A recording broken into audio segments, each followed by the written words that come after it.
Hello, everyone. Welcome to the Day with Trae, an evening special. I get to spend some time with some amazing folks from the Seattle Opera and specifically from X, The Life and Times of Malcolm X. I'm so excited because tonight we have Anthony Davis in the building, the composer of this phenomenal opera. We also will be speaking to Kenneth Kellogg, who plays Malcolm X. We also have Leah Hawkins in the building, who plays Louise and Betty. So you get to see her multiple roles in this amazing production. And we have Ibidunni Ojikutu also joining us, who is a part of the ensemble and a local Seattle area resident. So we're so excited that we have a plethora of folks from this phenomenal production that we'll be speaking to today on this evening special. I want to thank you all for joining us and watching as we get some specific insight from these amazing folks about why you need to be seeing this show and some of the background as to how this show got to be. So I get to start off with my first question and welcoming the panel. Welcome, all of you. Thank you. Yeah, mics. There you go. Yeah. Glad to have you all with me today. And thanks so much for giving us some of your time. I know rehearsal schedule is very intense, so thank you so much. I got to start with you, Mr. Davis. I mean, you are known as the Black Dean of Opera.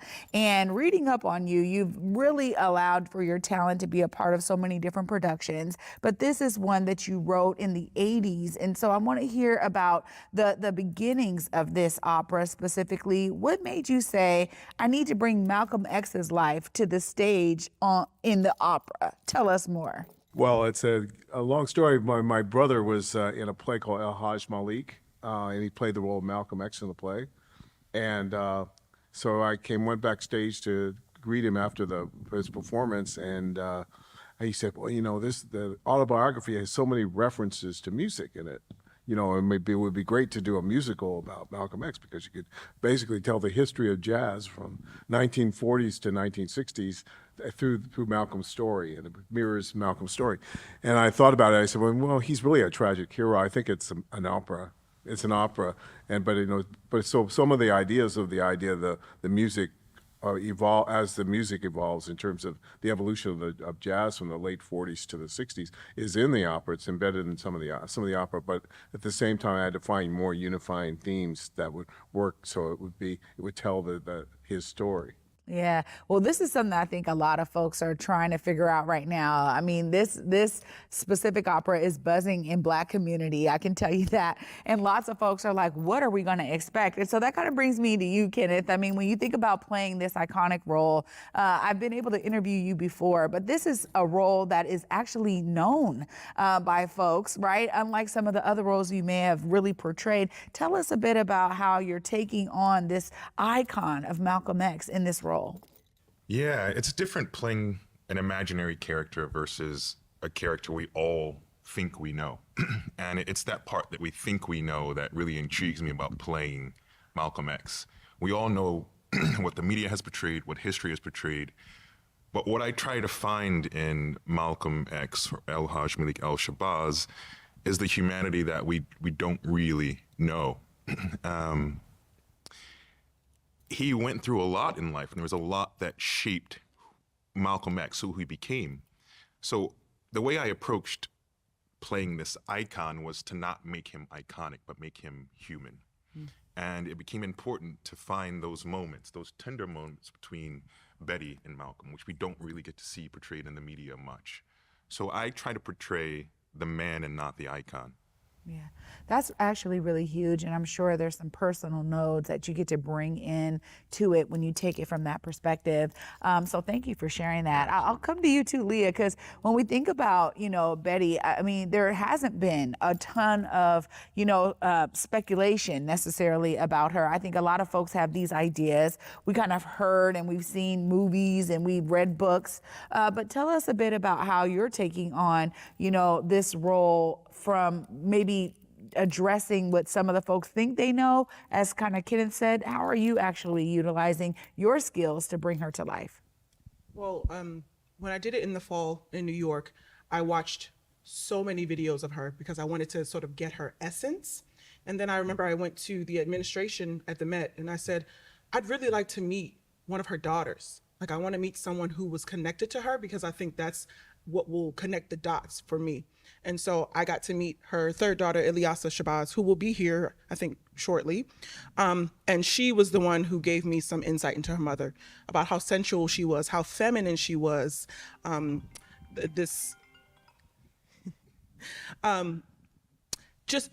It helped me find her because I like you said, we think we know these people and we have no idea who they are, and we get a glimpse of who they are through videos. But to meet her daughter and have her daughter say, "You look like my mother and you remind me of my mother," that really helped me find who she was, for me at least. Well, I'll say, that's got to take on its own kind of node. I mean, we talk about actors doing method acting, right? And what it means to get into character. And it's great that you had that opportunity to connect with her and really find some of those nuances that you're able to really portray, but also kind of get that confirmation, even like saying, you look like my mom, right? Like that's a huge node to, you being in this role. So thank you for sharing that.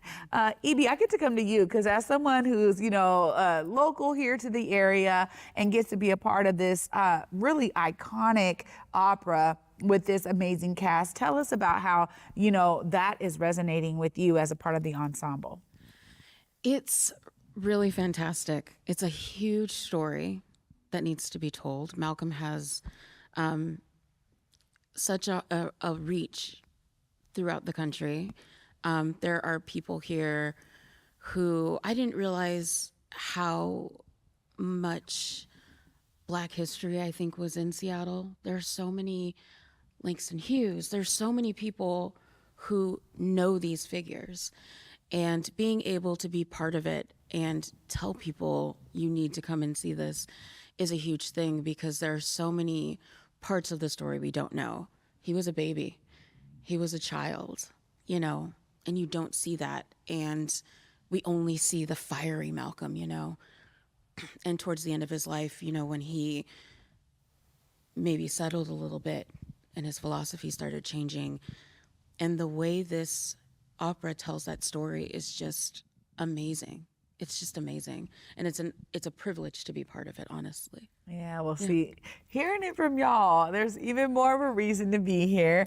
But I want to go back a little bit to the beginning here because this is not the first time that this is doing a run. So I want to talk about that very first run in the 80s. Tell us about how it was received back then. Give us a little glimpse into that time frame. Well, it premiered at New York City Opera in 1986. And I was actually sold out for every performance. It was a huge success. It was the I guess the most popular new opera ever done at New York City Opera in its history. And what was interesting is they had buses coming from Harlem to Lincoln Center, and so I remember opening night was 50% African American house in Lincoln Center, which is unprecedented, and so it was very exciting. It's very exciting also because Betty Shabazz was alive. So I met with Betty before the opera opened, and so that was an incredible experience to get to know her and have her come, and her daughters came. I knew Attila, the oldest daughter, was a friend of mine, so I knew her, and so that was a really exciting part of it, and. So, and it was also, and think about that time, it was Jesse Jackson ran for president in 84. So this is 86. So fresh in the minds and people in New York were Farrakhan, and Farrakhan was provided the security for Jesse Jackson, and so there was a kind of a little more controversial then about and sort of the confusion of equating Farrakhan with Malcolm X. So that was really interesting, and I learned a lot from Attila and the members of the family about that. So it was very exciting time. Wow, I mean, those are some amazing numbers. I mean, you're talking about 50% African American folks in the audience. That speaks huge volumes. I know Seattle Opera is doing a lot of work to make sure that this is promoted widely so folks in the community know to be here. But that's a beautiful even scene that you just set for me. So thank you for sharing that. And Kenneth, this is one of those things where you always, I think, from every role that you play, you're learning more and more about yourself as an opera singer, as a performer. Tell us more about some of the ways that this role is impacting some of that learning and growth of your own, personal plethora of skill set. I can address that on multiple fronts. This is probably one of the most difficult operas I've ever had to learn. It's from just a physical standpoint, it's a very physical role. Emotionally, it's difficult. To think about putting yourself in the shoes of such a figure who had to deal with so much and fight for Black people in this country. Just his growth, realizing his journey from being a child to being lost in prison, to being found in the Nation of Islam, to realizing that the Nation of Islam wasn't for him, and then becoming a citizen of the world. As a Black man in this country and as an artist, the parallels of finding oneself in a situation and in a circumstances that isn't built for you, the level of growth on both levels. I identify with that journey of finding oneself in life and as a Black man in opera. That's one aspect. And then realizing the history of Malcolm's life. We talk about, we didn't have the Black Lives Matter movement back then, but that's all Malcolm stood for. In a very harsh environment, where he could literally be killed for speaking what he spoke. We are dealing with very similar things today. So identifying with him in that fight and our current fight for Black Lives Matter is a huge level of growth, and his savvy of how to deal with that on the national stage and on the world stage. It requires you to grow and think beyond oneself.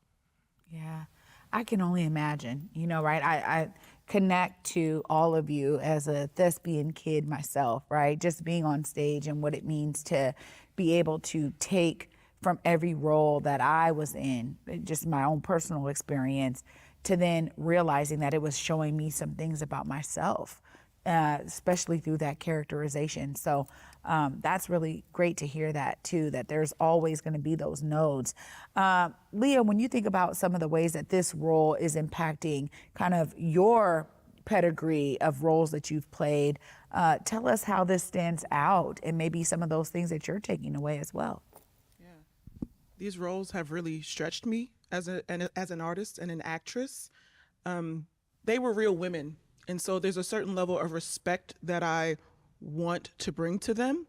And so in bringing that respect, I take them on in a different way than I do other characters. And so I have to really fight myself not to go there truly. Like I walk off stage and I say, this is not real. This is not real. That is not my story or my experience. I have to do that every time I walk off stage because it's easy to take that on because of the reverence that I have for these women. Yeah, and quickly too, the difference of playing Louise and Betty, how do you switch it up and make it different and give that different experience to the audience? Well, when we see Louise in the opera, she's already coming undone, right? So we don't really get to see who she was before then. And so I think that's part of the difficulty for me is because there's no resolution, right? You come in, she's going nuts, and then that's it, right? And so then you switch over to Betty, and I can finally be grounded and be centered in who I am. To get sort of spooky, I think of Louise as like heart chakra, and then I think of Betty as root chakra, right? So more grounded and centered. That's a great way of putting it. And I'm with it. I definitely, now you've painted a full picture for me. So thank you for sharing that. Ibi, ensembles are always such a major part of any opera. We have main characters, they're doing all these things, but I think the audience really resonates with the continuity that the ensemble can bring. Can you tell us more about how being a part of that is really helping to kind of cement the story in certain ways that are bringing the audience along? It's really interesting because Anthony has managed to make us both individual characters and like a Greek chorus. So in the beginning of both acts, we come in and we're very much a community, but we're individual characters. And then there are these amazing scenes. There are parts that I sing where I'm like, okay, you're not a singer, you're a trumpet, where we're clearly, part of the orchestra and we're a Greek chorus and there's this amazing interaction happening in front of us, but we're straight ahead and we're setting the scene and we're just part of, the rhythm section. We're commenting on the action that's happening and like setting, the scene while the dialogue is happening in front of us.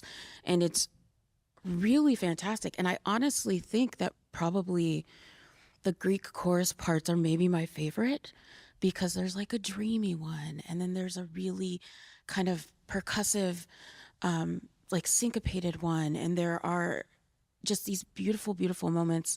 And you don't really get it until it's with the orchestra. And so it's just amazing to be able to kind of help switch the mood the way it happened. The way we change as Malcolm changes is just mind-blowing as well. Yeah, who would have known? So this is another piece why I'm so glad that all of you are here, because we're getting a full breadth of what the audience can expect from this amazing show. Y'all, we're already starting off on a really great foot here, and I'm so excited again to have all of these amazing folks in the building with me. We're going to be following up with some more questions and diving a little deeper right after this short break, y'all. Stay tuned. You're watching The Day with Trae, an evening special. Seattle Opera presents X, the life and times of Malcolm X. The story of one of the most misunderstood figures in U.S. history comes to McCall Hall for an exceptional night at the opera. Pulitzer Prize-winning composer Anthony Davis produces an American classic with influences from classical music, jazz, pop, blues, and more. Don't miss X, the life and times of Malcolm X, February 24th through March 9th at McCall Hall. Details at seattleopera.org. So today, we had the pleasure of bringing our entire Elite Collective crew. We are here to provide all of your AV solutions. That's audio, video, live streams. We got photo booth activations, event recap, photography. Hit us up at theelitecollective.com. You can check out our socials below. Connect with us, ask us questions. We're here to help you build. If we can't do it, we probably know someone that can. Hit us up. We love connecting with community. We're based out of Pacific Northwest. Holla. Welcome back, everyone, to The Day with Trae, an evening special with the Seattle Opera and X, the life and times of Malcolm X.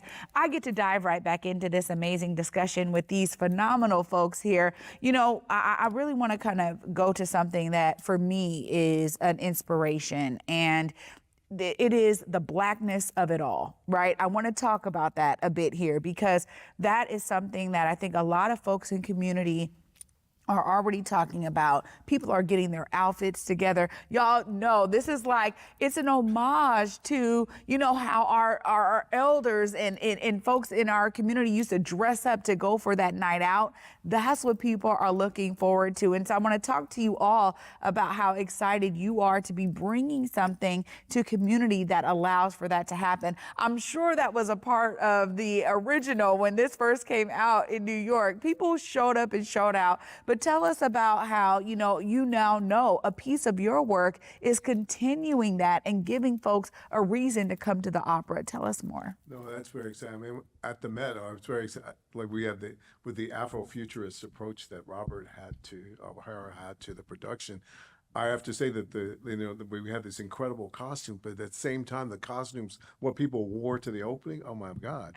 I mean, that they were really showing. I mean, it was really like it was like kind of Black Panther come to life. It was unbelievable, and so it was very exciting to me, and I think it's meaningful for me that the piece could be such in a way show our pride in our history and pride in our heroes and that we celebrate together. and a way we can celebrate together an incredible life and journey of a person who transformed our world. Yeah, that says a lot. Kenneth, you've done roles here in Seattle before, but this is going to be a bit different. I just want to hear how that's resonating with you, because this is going to be different. It's different, yeah. It makes me think of Malcolm's journey. We often think of Malcolm as suit, Muslim, bowler hat, but Malcolm was a pimp. Malcolm was a player. He sold drugs. He was from the streets. And there's an amazing scene where he puts on this zoot suit, and when I put it on, it's like a certain swag. You just have to walk. You have to walk a certain way in that suit, and it's amazing. It's amazing to see. So I also try to bring that to Malcolm on the stage. He's from the streets. He was in the jazz clubs. He was a great dancer. He was a singer. He had a certain swag that I think we often forget. Yeah, that's important. I think folks are going to be looking for that. So I'm glad that there's some elements there where we can really sink our teeth into that. Leah, when we think about just kind of the nature of Black folks coming to the opera, feeling like they actually have a reason because of something that you're a part of. Tell us about your response to that. Oh, it's just so exciting. I love seeing Black folks get dressed up to come to the opera. Like no one gets to puts an outfit together like Black folks do. And I had patron friends who were coming to me afterwards like, oh my God, the outfits in the audience were amazing. And they were like, the excitement in the audience was amazing. It was so different. The way it sold at the Met was exciting. To see that house full, you don't see it full for everything. When I went to I went to see it in Detroit because I knew I was going to do it and I wanted to see it. And Detroit Opera had their first sold out show in 10 years because of X. And most of the house was Black. And like that's what this can do. That's what bringing these kinds of stories to the stage can do for opera and for theater. Yeah, no, 100%. I mean, for me, Ibi, there's something special about Seattle Blackness coming, through. This is folks from King County, Pierce County, Snohomish County, folks in Western Washington. I think I'll say all of Washington are really excited about this. But as a local, resident here, just give us a little bit of the difference and maybe some of the ways that you may experience the difference based on maybe some of the other roles that you've played. It's not going to be quite the same. So my friends and I coined this term, the SeaTac Black, a couple weeks ago. And it is just all of the Black people in the area, and they are going to show up and show out. Everyone that I've told or that I've mentioned, like, oh, what are you doing? I'm like, I'm doing X, Life and Times Malcolm X. Wait, what? Yeah, it's an opera about Malcolm X. Make a note of that. When is it? I need to know. I can't wait to come and see it. We are a community that is driven by art. Everything, our stories are told through art. And the opportunity to see one of our stories, and it's not just pure tragedy and trauma, on a big stage. They say the Seattle Opera. Not I'm going to the opera, it's gonna be at the Seattle Opera, is a huge deal. We want to go and see things. We bring our children to these things. So there are gonna be kids in the audience that are gonna look up and see Kenneth or see Leah like I did, when my mom took me to see Leontine and think, oh, I could do that one day. Or, oh, I wanna learn more about this person. And so it's a form of church, I think. People go to see other Black people because we're kind of far. We're not like we are in Detroit here, but you go and you see other people. It's an excuse to dress up. It's an excuse to bring your children. You talk about what you saw on the way home. It's a really, really big deal. And there are going to be people who come multiple times because Seattle Opera is being kind of the only, house in the area that is capable of doing something like this. You have a fear that it's going to be, few and far between. So you want to be there in the room for that moment in history, and it's gonna be historic. I'm blown away every day, and so as a local, I cannot wait for the pictures to show up on social media, and I was there. Absolutely. We all really get to participate in this journey.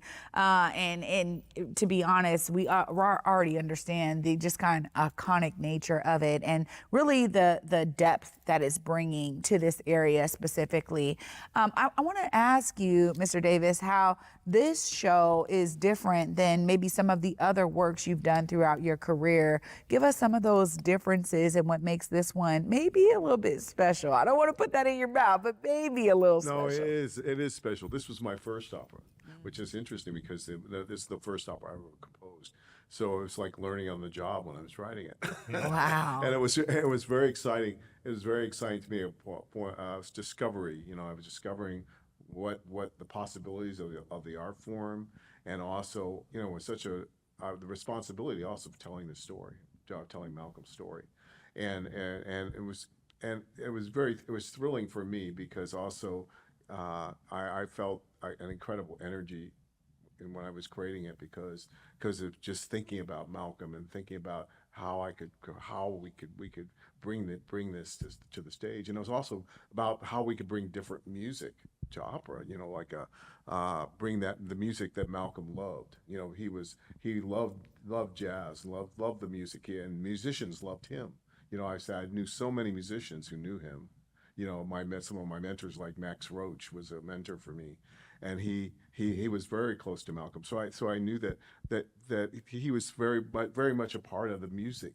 What the emergence of the music in the '60s of Coltrane and Miles in the '60s, and Sonny Rollins and Max Roach. I could just go on and on. But that was a musical inspiration for me too. That arrival, that was what inspired me to become a musician. Wow. So much depth there too, because when you think about having close proximity to folks who knew Malcolm while you're working on a show like this, says a lot about the things that you were able to kind of derivatives that you were able to create and like bring into the work itself. So it's great to hear that. And it makes me really want to talk about the music here with all of you. We know y'all do this, right? Opera is no joke. You have to train very hard in order for you to get to these main stages. You're already put so much work in. Tell us a bit about the difference of the music that is in this show versus maybe other things you've experienced throughout your career. Go ahead, Kenneth. Oh, that is a hard question. The composer sitting right here. I will say, it's challenging. I think part of that jazz element is, there's a freedom that goes along with it, and writing that down is difficult. The meter changes. It's no secret. The meter changes in this opera are mind-blowing. So there's a lot of counting. There's a lot of finding the groove. And I think that's our job as artists and musicians, is finding the groove of the composer. And everyone feels things very different. So finding how you fit into the composer's groove is really important. And because the styles, in this piece, listening to different styles that were influential in the writing of the piece, they all have different grooves. And you have to find your way. In every scene, there's a different groove. There's a prayer scene that's really solemn, and the groove is easy. And then there's a scene where Malcolm is, you look at the videos of him, and he's just, his eloquence in what he's saying and the venom which he's saying with, it's in the music, and you have to find that. So it's difficult. It's difficult sometimes, but it's also very rewarding when you find it. How are those challenges resonating with you, Leah, when you think about the differences of, the music here versus some of the other roles you portrayed? Actually, funny enough, one of my good friends, a soprano, Whitney Morrison, and I were in New York, and she went up to Anthony and was like, "Listen, Anthony, we love you. We love this music. Why you do us like that?" It's just the most rhythmically challenging piece I've ever done. And so in the beginning, I was counting with my entire body. I was using my entire body to tell this story.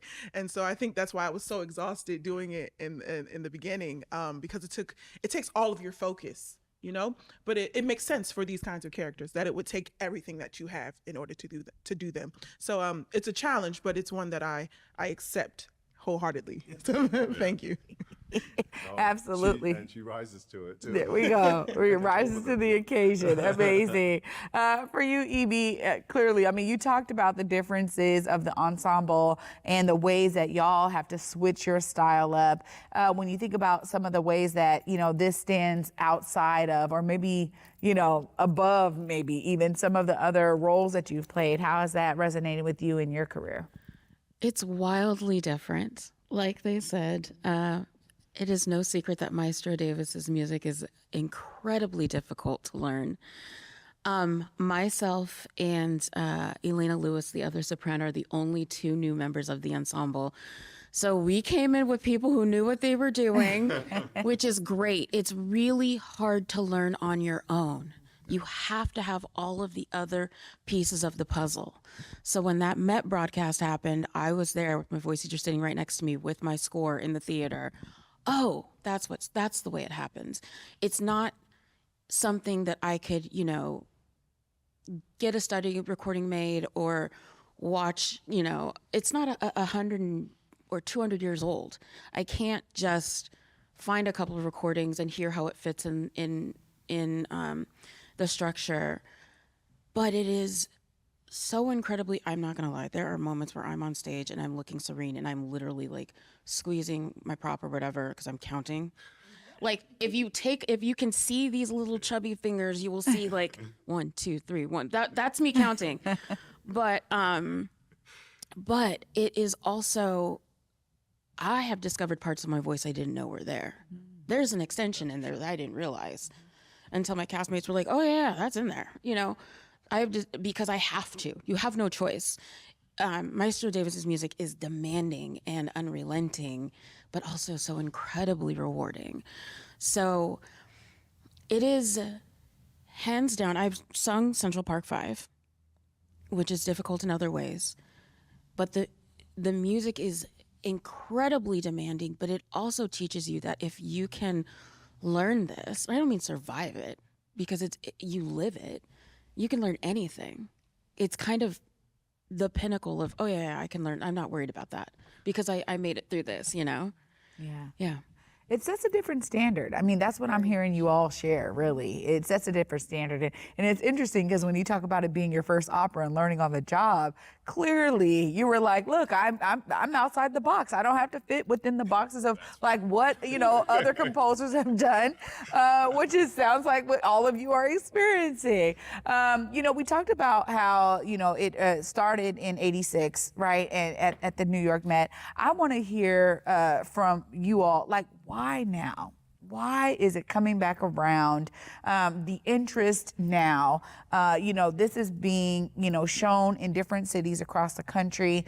Tell us a bit about why this is significant maybe now and what brought it back. Folks want to know. Well, I think we've had a kind of a reawakening to, you know, what was, and a lot of the arts institution had to confront the fact that how systematic racism works in our country and works in the arts. And I think, you know, with what happened with George Floyd, really started to make to create an action in which, you know, these companies and arts institutions had to really wrestle with the fact, you know, of dealing with what the potential and what Black art can be. Yeah. And then I think, you know, when they did Terrence's opera at the Met and then mine, I think it's opened the doors for that, and to see the success that those operas have had, you know, that we were able to bring in a new audience, a younger audience too. I mean, I remember the Met told me that at X that the 60% of the house at the Met was under 40. Wow. Which was really unprecedented for the Met, and so but to think that, you know, what this is an opportunity to make opera more accessible and more and realize that we all can participate in this great art form, and that it can also serve like serve the whole community, not just one segment of the community. And I think that's really important for the future of the arts in America, future of the art form, future of opera. You know, that works can be created that will bring in audience, that will bring in new people that will to appreciate this wonderful art form. Well, absolutely, right? And for me, that's the exciting part, because when I started coming to the opera, you know, the folks here can tell you, I was like, okay, first thing I saw was blue.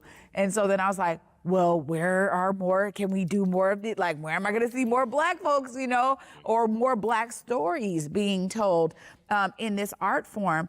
And so that brings me to kind of my question to you all in terms of, you know, the push that you all get to make as, you know, opera singers and performers in this art form to really push the needle and to get, you know, more institutions to understand the need for, you know, different stories to be showcased through this art form. Tell us about maybe some of the ways that you can do that as on the performer side. Take that one first. You know, I'm not sure that I have ideas as much as I've been saying this, and I will continue shouting it from the rooftop, is that ideally that telling these stories will be something that is so normal to us, that it's not a big to-do, that it's not something that we have to make a big fuss about, that like we are so used to seeing this on stage that it's like, oh, I want to see the Black stories, I want to see the Hispanic stories, the Asian stories, Pacific Islanders, whatever. I want to see all kinds of stories on stage, and I want people to be used to it. Yeah. So I did a Bohème in New York last year, and a group of Black people came to see Bohème because they saw a Black person was in it. Yeah. So like ideally we're going to see our traditional works because you're seeing the casting reflecting our world, and reflecting your own community. So for me, I've been Black my whole life, right? And it's something I've been so proud of. And it's not something that I have to say, I'm a Black woman. Like you see it as I walk down the street every day. And so I want to feel I am normal, and I want everyone else to feel that too. Yeah. And not only that, I would say another thing, not only have we been Black our whole lives, we've been artists as well. We have the same training as everybody else. So we're not just artists January 15th through the end of February, you know. It's not just performers. There are so many composers, so many young administrators that are coming up. And I see, you know, I work too, but I see, you know, like Leah and Kenneth and artists of a much higher caliber than me working to elevate those people, you know, and elevate their works so that their works become part of just the regular, normal things that are being performed. I can think of maybe 5 or 6 young Black composers right now whose names I hear come up all the time. And that is amazing because I want to see them performed as much as Brahms, as much as Schubert, you know? And another thing is that I'm seeing where we are not so desperate for work. We are creating our own opportunities. So we don't have to accept those pieces or those things that don't make us feel great and don't make us feel like artists, that make us just feel like bodies. And that is a massive power. That choice is a huge power. And I'm here for it and I love it and I cannot wait to see how much power we gain. I will jump in. And I didn't want to go there, but since we're going there. No, personally, I mean, I understand the need for the term Black opera, but I personally don't agree with it, and I personally hate it. Mm-hmm. Because stating it simply puts it on the side, as this is Black opera, which separates it from opera. And it's opera, we're telling stories. It's not something that's totally different because it's simply, you know, telling a story of a certain people. So to Leah's point, I would love to simply just have this conversation about opera and the stories that are told. it drives me insane when I see a production at a company and they promote the two leads as, oh, these two black leads are changing opera.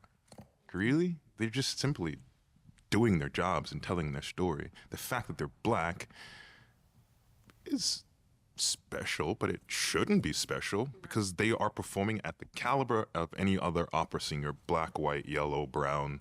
They are simply doing their jobs and being great artists. The fact that they're black doesn't really matter.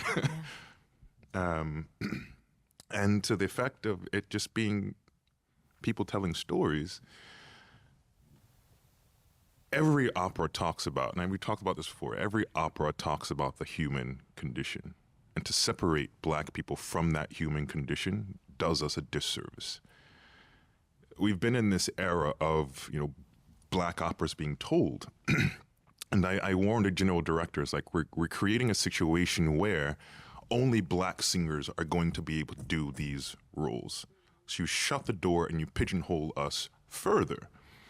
And now, no less than 5 months after I had that conversation with her, I had to choose between two roles at two A-level houses. The roles I had to choose between was a servant of a president in the South, a slave, and literally the title role was a shackled man in another opera. And for me, it killed my soul because I have to work, but I saw the detriment of doing these stories about black trauma and these stories about black opera. I saw what it was going to do. I see the future of what it's going to do for black singers, and it does not look good. This is so powerful, y'all. I mean, honestly, because without your insight and your perspective, there'd be so much more speculation about it, right? And then the idea of that kind of pigeonholing is a whole nother topic to dive more into. So I really appreciate y'all for really coming through from a personal perspective about how you really see this. And I'll say this too, that I think it's like with theater or any other ballet, opera, whatever, at the end of the day, it's all storytelling. And we do talk about it like that. But I think there's so many people who get, I guess, in a sense, they are looking for stories that represent their lived experience. And when they're few and far between, they're less likely to attend, right? And so I think there's a lot of art houses that are looking to be like, well, how do we diversify our storytelling, which is exactly what you're saying here, right? Is that there's a need to be able to showcase stories that bring people to it, because not only is it the young person who may see themselves and say, oh my gosh, I could be Leah one day, I could be Kenneth, now because I have an actual example of it, but there's also all age brackets who get inspired by the fact that, man, now our stories are great enough to be told at this level, especially when you look at the history of exclusion. So I love diving into this, and I'm sure we could talk more about it. So I appreciate all of that realness here. Y'all, we're going to continue this realness because we are going to have another short commercial break. And when we come back, we're going to be wrapping up some more reasons why you need to be getting your tickets to X, The Life and Times of Malcolm X, right after this. Y'all stay tuned. Seattle Opera presents X, The Life and Times of Malcolm X. The story of one of the most misunderstood figures in U.S. history comes to McCall Hall for an exceptional night at the opera. Pulitzer Prize-winning composer Anthony Davis produces an American classic with influences from classical music, jazz, pop, blues, and more. Don't miss X, The Life and Times of Malcolm X, February 24th through March 9th at McCall Hall. Details at seattleopera.org. So today, we had the pleasure of bringing our entire Elite Collective crew. We are here to provide all of your AV solutions. That's audio, video, live stream. We got photo booth activations, event recap, photography. Hit us up at theelitecollective.com. You can check out our socials below. Connect with us, ask us questions. We're here to help you build. If we can't do it, we probably know someone that can. Hit us up. We love connecting with community. We're based out of Pacific Northwest. Holla. Welcome back, everyone, to the Day with Trae, an evening special, Seattle Opera X, the life and times of Malcolm X. Y'all, we have been having such a great discussion here, and we are diving into some really deep topics around not only the art form of opera, but what it means to be bringing different stories to the opera. And so I think about the future, and I just want to ask you all about kind of the future of opera from your perspective. You know, when we have more and more composers who are reflecting the different, you know, ethnic backgrounds and races that our country has and that the world has. Inevitably, more of these kinds of stories will be told. Tell us about some of the things that you're looking forward to when it comes to kind of the future of opera. I'll start with you, Mr. Davis. Well, I'm very excited in telling different kinds of storytelling. I mean, I've written an opera, Amistad, which is about the slave rebellion, and that was exciting to me because of this because the you know when the Amistad rebellion and the origins of what our culture is coming out of slavery. So that's always very fascinating to me. And I also did an opera about Native American story with a trial of standing bearer called Wakanda's Dream. So, but I think there's so many great stories to be told, and I look to the future. I have a political bent in my work, and I'm sort of continuing with that. I'm working on an opera now called Pancho Rabbit and the Coyote, which is about the border of Mexico and the United States, and so I'm very interested in exploring that as a children's opera with animal characters, kind of like Animal Farm or Cunning Little Vixen, but also there'll be probably an orange snapping turtle who's building a wall as part of in the opera, but that's fun for me. I like the idea of playing with things that resonate today. And I don't worry that much about tomorrow. I think that those. I mean, I think in a way it's similar to what Verdi thinking about the Risorgimento or something in Italy. In the 1860s. So I think that we have to be of our time and speak to our time in order to speak to the future. Yeah. And that's sort of my position on it. Yeah. Well, and they also create iconic pieces that people want to always bring back. I mean, I think about some of the operas I've seen, they were written so long ago, right? They are just such classics, but they keep showing up, right? In the repertoire of what's being shown because people keep wanting to see these stories. So I love hearing you say that. Kenneth, when you think about some of the things that, is exciting for you as being someone who's in this art form now, some of the things that you're kind of seeing trending out there, what are some of those things for you? I think diversity is only an asset. With as many voices you have in the space, I think the more beauty there is. So I think the more we foster the education of composers in the tradition of opera, I think it only is an asset for the long term, for us as artists, for the long term. But to your point, the operas that we love have been around for a long time, and we continue to show them for a long time. And I'm a big proponent of the reason why they are continuously told and have been told for so long is because they speak to the humanity of everyone. They aren't separate, the stories aren't separate. They were told from a certain perspective and produced in a certain perspective. But I think we now recognize that producers can shape a piece in a very specific perspective that can speak to a variety of audiences. You can do Bohème. Could you imagine if you did Bohème simply in what you're dressed? It totally changed the aesthetic and understanding of who those people are and the humanity of those people. Simply the aesthetic of a piece and the approach of a director who has a very specific idea about who these people are. If you have a director, Denzel, he gives that perfect example of Martin Scorsese and who is it? Schindler's List and Goodfellas were the movies, and he talks about the cultural aspects of the directors and how, based on how they see things, it informs how an audience sees that particular piece. So I think the more we diversify who has the power to tell stories, we do ourselves a great service. Yeah. Absolutely. Leah.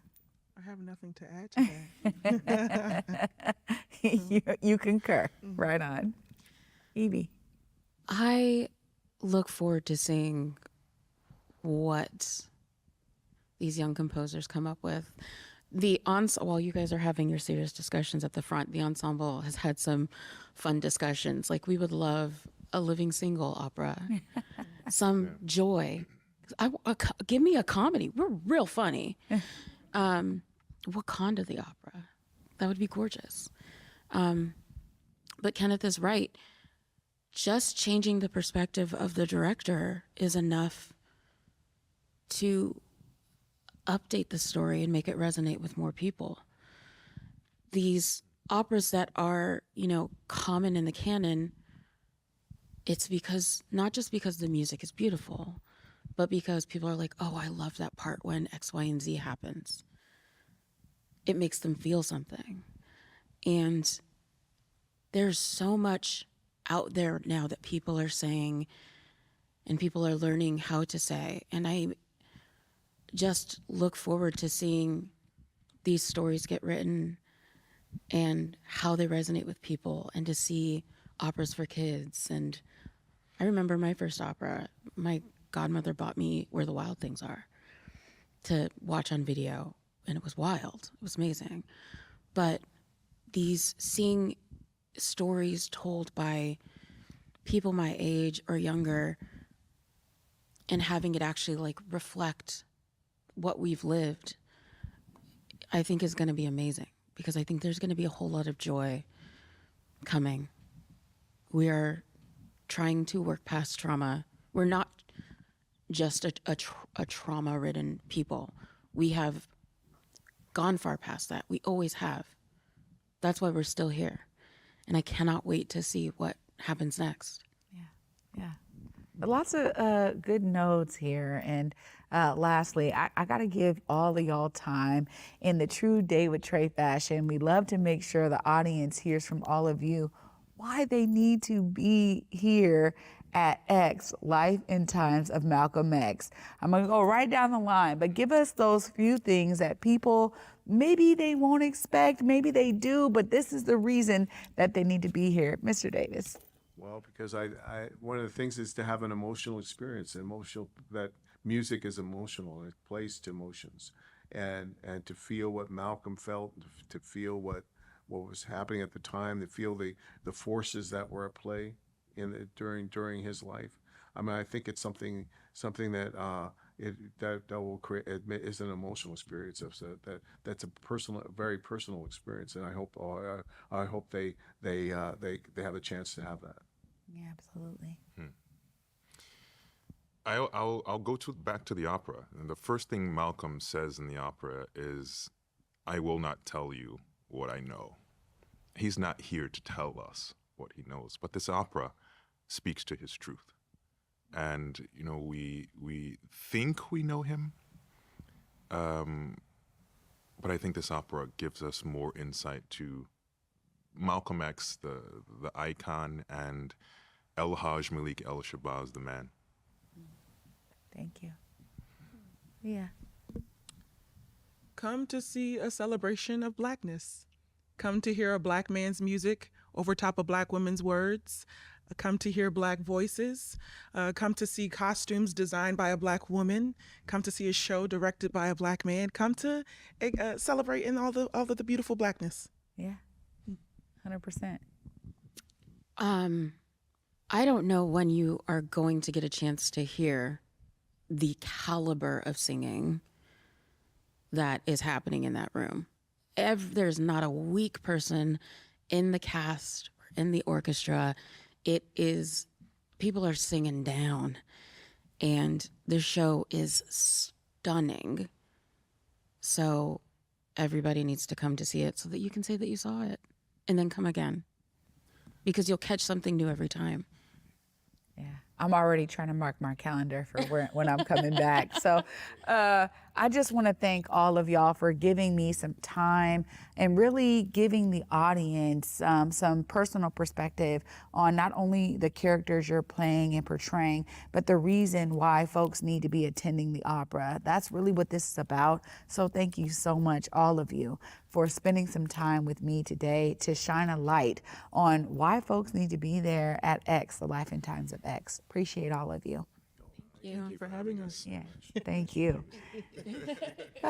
Y'all, this is what we're talking about here. I have been on a long time journey with Seattle Opera. I want to give a huge shout out to all of the partners there who have really helped to make this happen, but who also opened my eyes to the powerful art form of the opera. You know, I was not someone who ever attended the opera before Blue, and y'all have been on this journey with me as I've been exploring not only phenomenal opera singers and cast members who've come to the Day with Trae, but now to be right here in the Opera Center talking to this phenomenal panel about this amazing, as we heard, stunning show in X, The Life and Times of Malcolm X, and why we all need to be there. Now, this for me is really where I get the opportunity to utilize this platform to elevate so many different voices that bring to life for all of you, not only reasons why you need to be attending,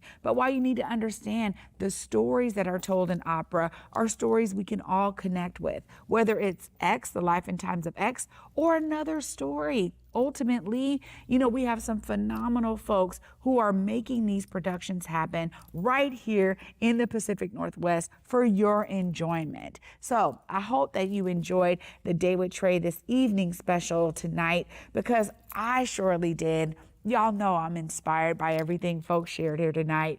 Not only can you be inspired to be a part of the solution as they are in being folks who are telling these stories, but you can also be inspired to give opera a try. If you've never shown up at Seattle Opera right here at McCall Hall, you can definitely come on down for X, The Life and Times of X, and let it be the first opera that you get to experience so you understand the nature of these phenomenal talent of folks that are going to be hitting that stage. You do not want to miss it. And I'm going to just encourage you to show up and show out for the Pacific Northwest, because this is hitting other cities. We want to make a statement here up here in the PNW, and you get to be a part of that. So make sure you get your tickets and come and see this phenomenal show. Thanks again for joining me on this Day with Trae, an evening special.